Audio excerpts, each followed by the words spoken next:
Creo que los derechos humanos se pueden relatar históricamente como una formalidad, es decir, un día se sentaron los representantes de las naciones del mundo y un día del año 1948 y declararon una gran novedad, que todo ser humano es una persona. Claro, parece que yo nunca vi una asamblea de caballos que diga que todos los caballos son caballos, pero nuestra especie, terriblemente agresiva intraespecíficamente e interespecíficamente, necesitó unos cuantos miles de años para llegar a ser esto.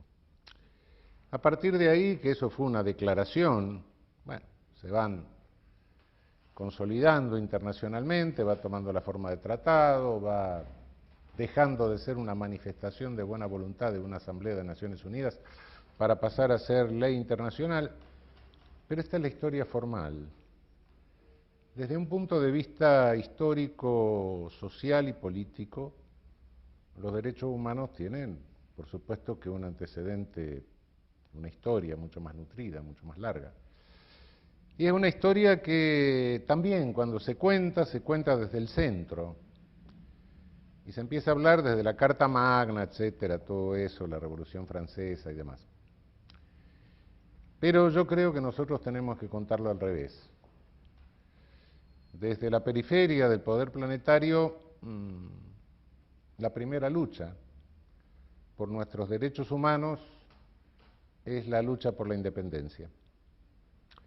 Es decir, hoy estamos hablando, y desde el centro se habla de derechos humanos de primera, segunda, tercera generación. Los derechos humanos de tercera generación son los derechos al desarrollo autónomo, y el primer paso en el derecho al desarrollo es la independencia. En consecuencia, lo que desde el centro se considera de tercera, para nosotros empezó siendo la primera.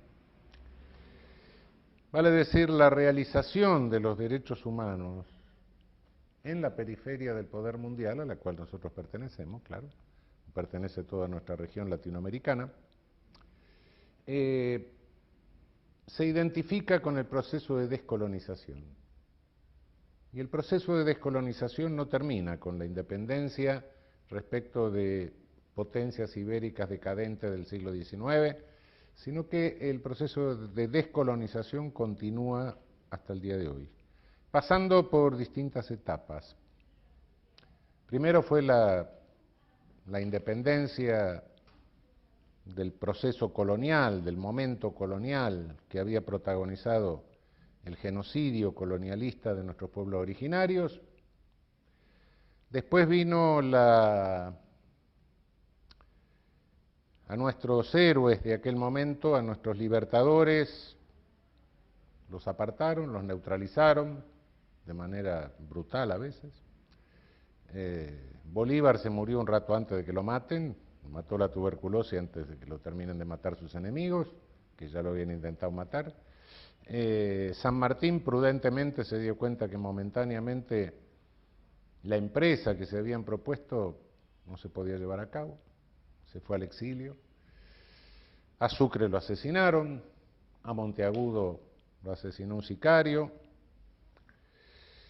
Moreno tuvo una muerte rara en un viaje a Londres, en un barco inglés. En fin, se ocuparon de barrer todos aquellos que habían soñado en la patria grande, en la patria latinoamericana. Y vinieron guerras fratricidas, y vino toda una serie de intereses locales corruptos que balcanizaron nuestra América Latina e instalaron repúblicas oligárquicas, con constituciones formalmente liberales. Y repúblicas oligárquicas en manos de minorías corruptas, proconsulares de los intereses hegemónicos del mundo en ese momento, y que mantuvieron marginada a la inmensa mayoría de nuestras poblaciones, a la inmensa mayoría de nuestros pueblos. Luego, bueno, a partir del siglo XX, comenzando por la Revolución Mexicana y después se sigue, estas oligarquías entraron en crisis, estas repúblicas oligárquicas entraron en crisis, pero nuestros pueblos habían aprendido a desconfiar de leyes que decían una cosa en el campo del deber ser y que sin embargo en el campo de la realidad, en el campo social, en el campo económico, eran algo completamente distinto. Hoy falta la última etapa, superar la última etapa del tardo colonialismo, reforzar nuestros vínculos internos de solidaridad, reconstruir, fortalecer nuestra comunidad y al mismo tiempo realizar el ideal sanmartiniano, bolivariano.